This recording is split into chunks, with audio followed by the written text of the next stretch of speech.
Hey, Lee Robinson here at American Sentinel K9. So over here in the woods, you'll see a pile of treetops behind that igloo doghouse. We don't have any dogs on the chain right now.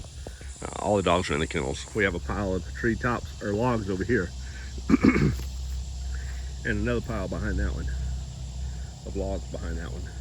And why do we have so much? Well, this is what we've been working on here. We've cleared out a large area. Let me step up here. This goes about 80 feet deep from here over into the woods, and it's about 100 feet from left to right. And we're gonna put a pole barn in here. Originally, we were gonna have an indoor training facility, and the quote that we came in for that was at the high end of what I wanted to spend, but doable, as long as we still wanted to be able to build our house and whatnot out here.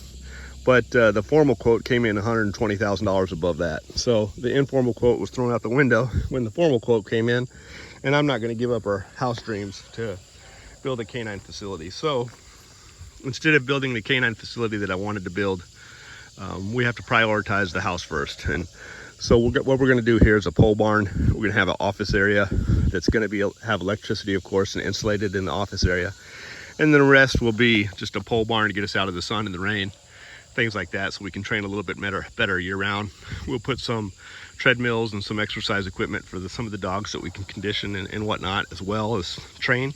And this will be an advancement for American Sentinel K9. May not necessarily the advancement that I wanted, but it's still going to help us reach the goals that we strive to reach, because I've always wanted to do more conditioning than I've done. We used to do a lot of road work out here. Across the street over there was a 2,700 acre hunt club that I was a member of, and we could run our dogs on that, but that's been sold and divided up, so we can't run our dogs over there anymore on the other side of that road. So now we have to exercise here on property. All right, so conditioning is a little bit more challenging than it used to be, but we're going to try to address that here. I also needed some storage area for just equipment that I have with my tractor, my trailers, my boat, and whatnot. And if we remove some more of these trees, we can put in a fenced in area and do some of that stuff over here as well, just to keep the property nice and clean and organized and whatnot. So this is what's going on here at American Sentinel K9. So my tractor's down, so this project's going to be stalemated for a little while. We broke a pulley on the fan, and so I'm waiting for that pulley to come in. It won't be hard for me to put that in. It's like a pretty simple fix, but I need the part. And this excavator, we only had it for a day, so it's off the clock right now. I would love to be running it up in there and getting some more work done, but it is what it is. And we've been just cleaning up the property in general. We're gonna eliminate these chain spots. I think chain spots are great in some areas when set up properly, but I've had dogs out here for 25 years, and if I keep dogs on the chain, it's time for me to bust up all this soil, bring in some sand, put some lime in it, till it up, get it nice and smooth, if I'm going to have dogs on the chains anymore at all out here. It needs a little bit more sunlight. When it's got so much shade in here, you can get staph in the ground, various bacteria that are hard to eliminate. Parasite, you can deworm and stuff all you want, but you're just going to get more infection type materials when the dogs are on the dirt. They're not going to be as healthy as they are in the kennels. I know people think that concrete is bad on the dog's joints. I think that makes sense, but it's just in my practice, it has not been bad on the dog's joints at all. Preacher Man was a 110-pound dog that jumped on top of a 3-foot doghouse all the way up till he was 11 and a half years old, and our dogs just don't have movement problems. But maybe people say that because they have poor breeding programs, and so they have dogs with bad hips and whatnot, so they need to make excuses for that. And with the pit bulls, it's obviously a lot cheaper to use a chain than it is a kennel, and a kennel has to be done right. If it's not done right, kennels don't work. Same with chains. So whenever you build a kennel, don't ever use aluminum ties, okay? Use all steel ties, and you want to tie every other link at least to the pole, because dogs pull on chain link when they feel slack. So if you only tie like every 4th or 6th link, that dog can grab that fence and yank it and they'll feel that slack and they'll keep working it and keep working it. And best case scenario, the dogs mess up their teeth.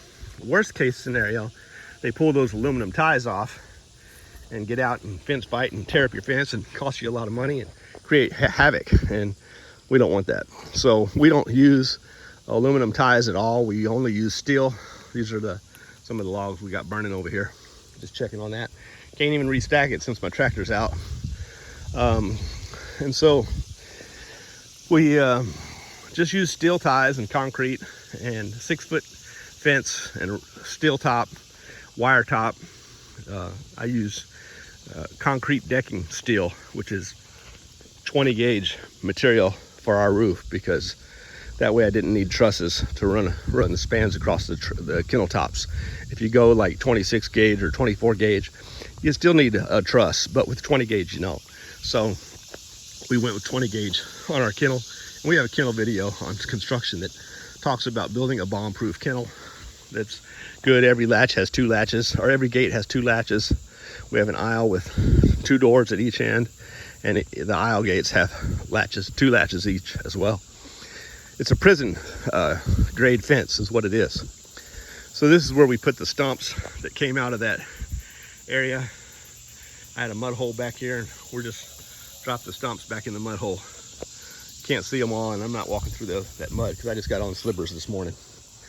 So, and then in addition to that, we've been cleaning up some of the front area, and we put a culvert in. So just walking around, doing a little short ramble.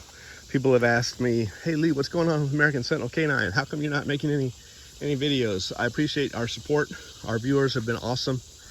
There have been times that I wanted to ask our viewers, hey, if you really enjoy our stuff, support our channel, support our program, give us a like, subscribe, and maybe even make a donation, because I would put that money into the treadmills or talk about conditioning, or put it into the training facility, the building and whatnot, make everything better here. But really, that's not your responsibility. You know, we appreciate the charity if it's provided, but I believe in giving my viewers and supporters a product.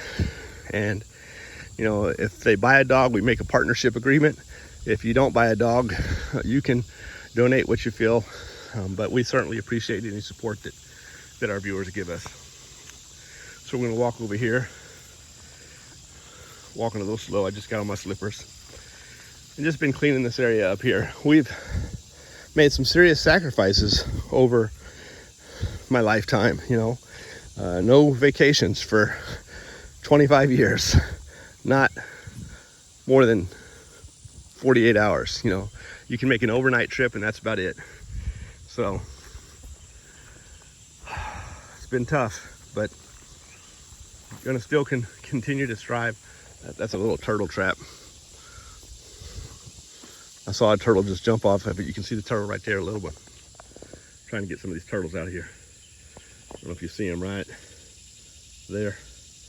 I'll walk towards him. He'll take off. There he goes. Okay. Been eliminating some of the snakes. So people saying, hey, where are the videos, Lee? Well, we have been grinding on yard maintenance. Y'all knew that we had 150 plus, 170 actually, dead trees over there last year. And since we were in cleaning up the dead trees, this year we ground up the stumps and we went ahead and removed some of the live ones. The ones I took out here were alive, but my wife has always wanted magnolia. So we're gonna clean this area up and I'll plant her a magnolia tree there.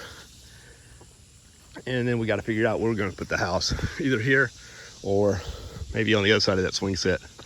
I did plant a little oak right there, so our front yard wouldn't be barren. I don't know if it's going to survive because it was dug up by the excavator, but it did have roots on it. All the dirt was knocked off of it, but it did have roots on it, so maybe that oak will survive.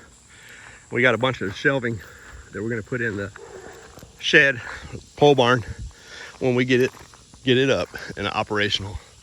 So y'all take care, and thank you for your support, and y'all have a blessed day.